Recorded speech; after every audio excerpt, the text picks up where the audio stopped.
ఉన్న ఊరిలోనే ఏదైనా స్వయం ఉపాధి చేసుకోవాలనుకుంటున్నారా? అయితే మీకు కొంత పొలం ఉండి చేయాలనే తపన ఉంటే చాలు, కేంద్ర రాష్ట్ర ప్రభుత్వాలు మీకు సబ్సిడీ లోన్లు ఇచ్చేందుకు రెడీ ఉన్నాయి. గ్రామీణ ప్రాంత రైతులకు మెరుగైన ఉపాధి అవకాశాలను కల్పించేందుకు కేంద్ర రాష్ట్ర ప్రభుత్వాలు తోడ్పాటును అందిస్తున్నాయి. వ్యవసాయంతో పాటు గొర్రెలు, నాటుకోళ్లు, పందులు, పశుగ్రాసం పెంచడం ద్వారా ఉపాధిని పొందేందుకు నేషనల్ లైవ్ స్టాక్ మిషన్ కింద 4 స్కీమ్లు అమలవుతున్నాయి. ₹1,00,00,000 50 లక్షల విలువైన యూనిట్లను అందిస్తూ ఉండగా ఇందులో 50% సబ్సిడీ ఉంటుంది. గొర్రెల పెంపకం యూనిట్ కి ₹1,00,00,000 ఆర్థిక సాయం అందిస్తున్నారు. ఒక్కో యూనిట్ లో 500 గొర్రెలు, 25 పొట్టేళ్లు ఉంటాయి. ఇందులో 50 లక్షలు ప్రభుత్వం సబ్సిడీగా ఇస్తుంది. 40 లక్షలు బ్యాంకుల నుంచి లోన్ వస్తుండగా 10 లక్షలు లబ్ధిదారు వాటాగా చెల్లించాల్సి ఉంటుంది. ఇక నీళ్లు ఉండి పొలం ఉన్న యువ రైతులు పశుగ్రాసం పెంపకం ద్వారా కూడా బాగా సంపాదించుకోవచ్చు. పశుగ్రాసం యూనిట్ కి కూడా ₹1,00,00,000 ఇస్తారు. ఇందులో కూడా 50 లక్షలు ప్రభుత్వం సబ్సిడీగా ఇస్తుంది.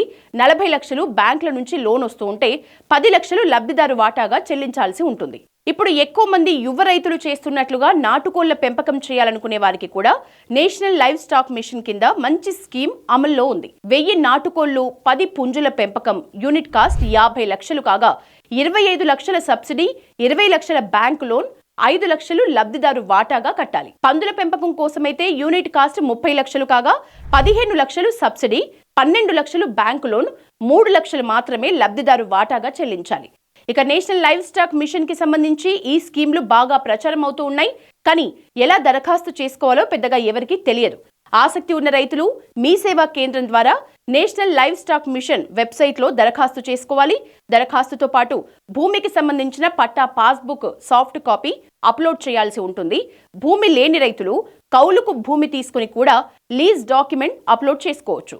వీటితో పాటు Aadhaar card, bank passbook, bank consent letter, detailed project report, experience certificate upload చేయాలి. ఇక మీ సేవలో మనం పెట్టుకున్న దరఖాస్తు నేరుగా స్టేట్ ఇంప్లిమెంటేషన్ అథారిటీ వద్దకు వెళ్తుంది. వారు దరఖాస్తు వెరిఫికేషన్ చేసి జిల్లా వెటర్నరీ డిపార్ట్మెంట్ కి పంపిస్తారు. వెటర్నరీ ఆఫీసర్లు ఫీల్డ్ వెరిఫికేషన్ చేసి నేషనల్ లైవ్ స్టాక్ మిషన్ యాప్లో అప్లోడ్ చేస్తారు. అన్ని అర్హతలు ఉన్నవారికి ఈ సబ్సిడీ మంజూరవుతుంది.